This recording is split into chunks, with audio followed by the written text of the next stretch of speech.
Les gens de Floride sont sur le qui-vive. Hein. Vous voyez ces images, l'ouragan Idalia qui continue de prendre de la force, devrait toucher terre dans quelques heures. Sylvain, on s'attend à ce que ça frappe fort.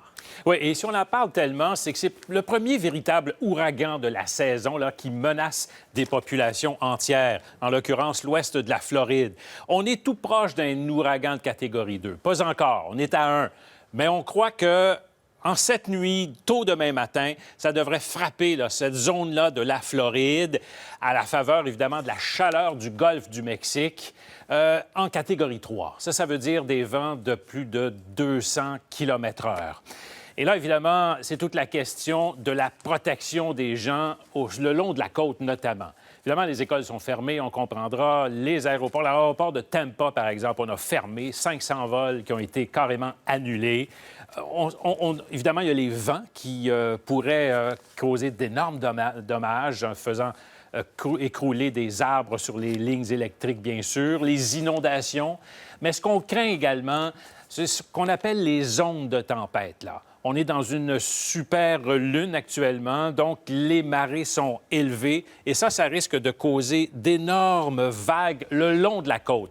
Si vous voyez ce petit schéma, vous allez voir ici, entre Tampa Bay et Tallahassee, qui est en quelque sorte la capitale de l'État, vous allez voir dans le rouge, il y a vraiment la possibilité d'ondes de tempête énormes, extrêmement puissantes le long ici. Et c'est ce qu'on craint. Et ce dont nous parle d'ailleurs la directrice de la FEMA, l'Agence américaine des services d'urgence.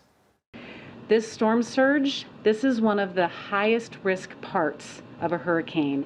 Very few people can survive being in the path of major storm surge, and this storm will be deadly if we don't get out of harm's way and take it seriously.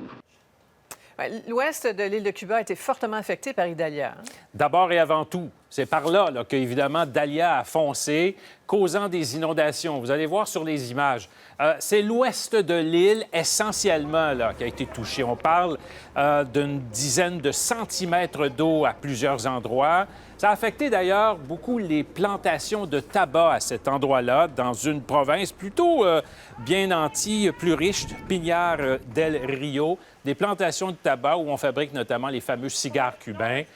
Pour l'instant, on n'a pas de bilan, mais je vais vous laisser sur cette carte donc, de la trajectoire de Idalia. Vous voyez là, que à catégorie 3, cette nuit, demain matin, très tôt, et va poursuivre sa route, évidemment, va s'affaiblir éventuellement. Mais même en Géorgie et en Caroline du Sud, on est sur le qui-vive. Merci beaucoup, Sylvain. Au revoir.